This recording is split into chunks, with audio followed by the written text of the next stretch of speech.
Hello दोस्तों, welcome to MN academy. कैसे हैं आप लोग? आज हम लोग बिहार स्पेशल की सीरीज का अगला चैप्टर लेकर के आए हैं। हम लोग हिस्ट्री, मॉडर्न हिस्ट्री के बारे में आज से हम लोग एक एक करके वीडियोस डालना शुरू करेंगे, जिसमें कि सबसे पहले अगर आप देखोगे ना तो मॉडर्न हिस्ट्री में आपको पढ़ना है कि जैसे यूरोपियंस का भारत में आने का क्रम क्या था, तो वैसे ही बिहार में किस तरह से यूरोपियन आए हैं।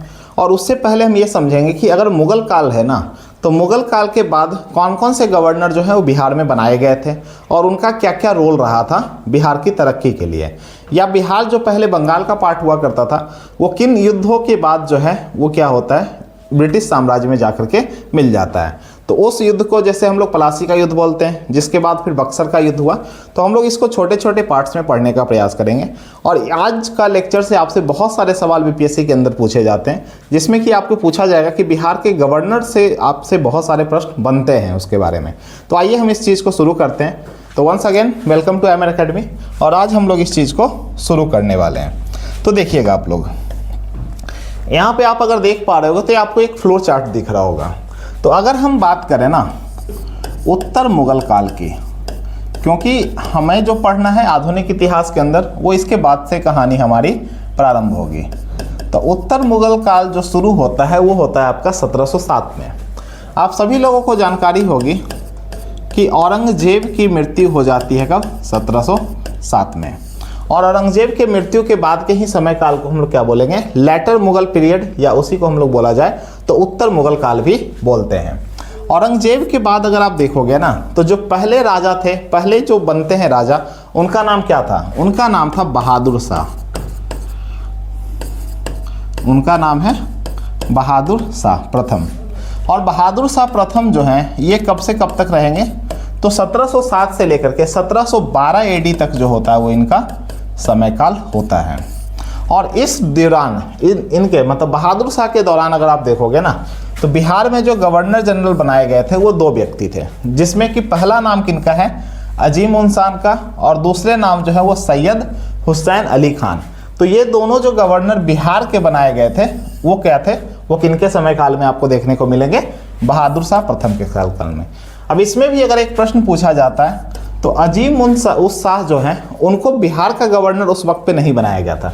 एक्चुअली ये उस वक्त पे गवर्नर ऑफ इलाहाबाद बनाए गए थे, इलाहाबाद। लेकिन बाद में इसका एक्सटेंशन किया जाता है, और बाद में एक्सटेंशन करने के बाद इनको बिहार तथा बंगाल दोनों का क्या किया जाएगा? दोनों का गवर्नर इनको नियुक्त किया जाएगा। और असीम उन शाह के बाद जो है वो अगले गवर्नर कौन बनते हैं बिहार के? सैयद हुसैन अली खान। यहाँ पे थोड़ा सा आप देखिएगा तो ये जो मिलिंग लिखा हुआ है वो गलत लिखा हुआ है। इनका जो पूरा नाम था वो था गैरत खान। गैरत खान। अब इनकी क्या कहानी है इस चीज़ को हम समझते हैं। तो बहादुर शाह प्रथम के बाद अगर आप देखोगे ना तो बहादुर शाह प्रथम के बाद जो अगले राजा बनते हैं उनका नाम क्या था? उनका नाम था जहांदार शाह। जहांदार शाह। और जहांदार शाह जो है वो 1712 एडी में मुगल सल्तनत के क्या बनेंगे? राजा बनेंगे। लेकिन जहांदार शाह के राजा बनने से एक व्यक्ति जो थे वो खुश नहीं थे, और वो थे फारूक सियर। तो फारूक सियर ने क्या किया था? फारूक सियर जो होते हैं 1712 एडी के अंदर ही, 1712 एडी के अंदर ही सैयद ब्रदर्स, आप यहाँ पे याद रख सकते हो, सैयद ब्रदर की मदद से इन्होंने पटना में ही क्या किया था? अपने आप को क्या करते हैं? पटना में ही मुगल का सम्राट घोषित कर देते हैं। तो ये और फाइनली ये इनको जो गद्दी मिलती है ना, वो गद्दी में ये कब से कब तक बैठते हैं? 1713 से लेकर के 1719 एडी तक जो होता है वो फारूक सियर क्या बनेंगे? मुगलों के सुल्तान बनेंगे।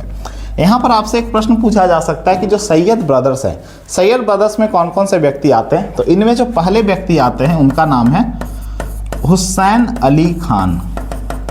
पहले सैयद ब्रदर्स का नाम क्या है? हुसैन अली खान। और दूसरे व्यक्ति का जो नाम आता है वो है सैयद अब्दुल्ला खान। ये दोनों के नाम के आगे आप सैयद लगा सकते हो। तो दूसरे का नाम क्या है? सैयद अब्दुल्ला खान। और इससे भी सवाल बनने की संभावना आपको अधिक है। पूछा जा सकता है कि फारूक सियर जो होते हैं वो किनकी मदद से क्या होते हैं? मुगल की गद्दी पर बैठते हैं। तो उसमें आपको बताना पड़ेगा कि सैयद ब्रदर्स थे। ठीक है, अब होता क्या है? सैयद ब्रदर्स के समय में आप देखोगे ना तो जो सीक्वेंस चलता है वो था गैरत खान का। गैरत खान के बाद आते हैं मीर जुमला। मीर जुमला के बाद आते हैं खान जमन। और यहाँ पर अगर आप देखोगे ना तो एक व्यक्ति का नाम मिसिंग होता है जिनका नाम है फ़खर उद दौला। ये नाम इंपॉर्टेंट है, फ़खर उद दौला। तो अगर आपसे पूछा जाए इनको भी क्या किया जाता है, बिहार का गवर्नर नियुक्त किया जाएगा। तो वैसा गवर्नर पूछा जाए, लास्ट इंडिपेंडेंट गवर्नर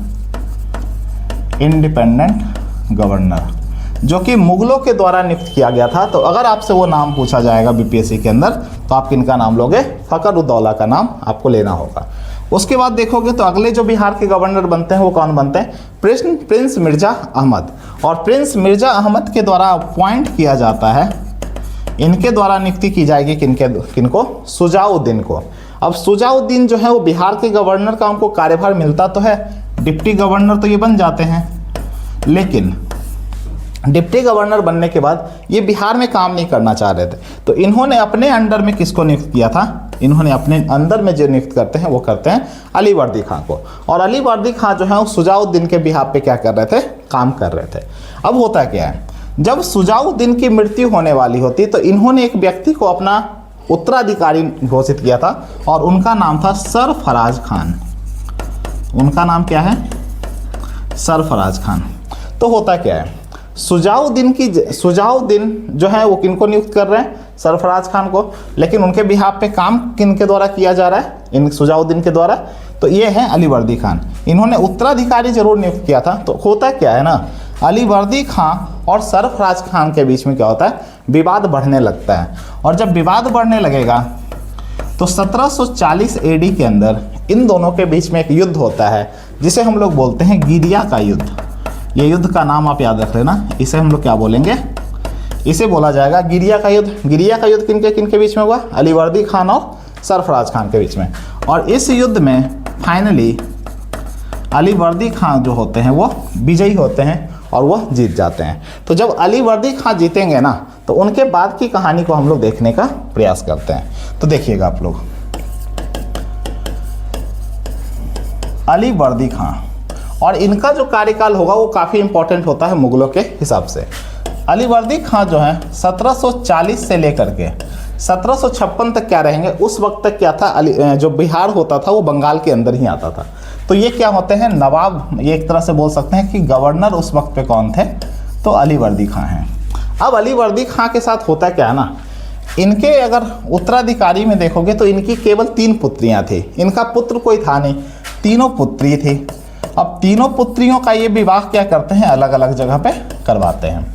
जैसे एक पुत्री का विवाह हुआ था ढाका के अंदर जो आज बांग्लादेश की राजधानी है, एक पुत्री का विवाह होता है कहाँ पे, पूर्णिया के अंदर, और एक पुत्री का विवाह जो होता है वो कहाँ होता है, पटना के अंदर होता है। तो इसी बीच में होता क्या है ना, अली वर्दी खान के द्वारा एक व्यक्ति को जो होता है वो डिप्टी ऑफ बिहार नियुक्त किया जाता है और उनका नाम था हैबत जंग। इनके द्वारा किनको किया जाता है, हैबत जंग के द्वारा। ये इन्हीं के क्या थे, अगर रिश्ते में देखा जाए तो ये क्या हैं, इन्हीं के दामाद थे। हैबत जंग के समय काल में अगर आप देखोगे ना तो बिहार में काफ़ी सारी तरक्की देखने को आपको मिलेगा। और हैबत जंग की एक्चुअली मृत्यु भी हो जाती है, इनकी हत्या कर दी जाएगी पटना के अंदर। अगर आपसे वो स्पेसिफिक सवाल होकर के पूछेगा कि किस जगह पे हैबत जंग की मृत्यु हुई, तो वो था बेगमपुर मोहल्ला। ये कौन सा है, बेगमपुर मोहल्ला, पटना के अंदर इनकी क्या हो जाती है, हत्या हो जाती है। और ये होता है कब, 1748 एडी की ये घटना है। अब हैबत जंग के मृत्यु के बाद होता क्या है, फिर से जो गवर्नर होते हैं, अगले जो गवर्नर होते हैं वो किनको नियुक्त किया जाएगा। तो हैबत जंग के बाद अगर देखोगे तो इन्हीं का नाती, मतलब अली वर्दी खान का एक नाती होता है जिसका नाम था सिराजुद्दौला। तो सिराजुद्दौला को क्या किया जाता है, सिराजुद्दौला को गवर्नर ऑफ बिहार नियुक्त किया जाता है, गवर्नर ऑफ बिहार। ठीक है। अब होता क्या है, हैबत जंग ने अपना एक उत्तराधिकारी नियुक्त किया था जिसका नाम था राम नारायण। उसका नाम क्या है, राम नारायण। ये पिक्चर में आपको देखने को मिलेगा। और इनकी मृत्यु कब होती है, जब मीर कासिम जो होता है ना, जब बक्सर के युद्ध में जा रहा होता है, उस समय राम नारायण को क्या करता है, गंगा जी में डुबा करके मार दिया जाता है। तो इनके हैबत जंग के द्वारा नियुक्ति ये चाहते थे कि इनके उत्तराधिकारी बने, राम नारायण। बट होता है क्या है, सिराजुद्दौला जो है क्या बन गए हैं, बिहार के गवर्नर जनरल बन जाते हैं। तो सिराज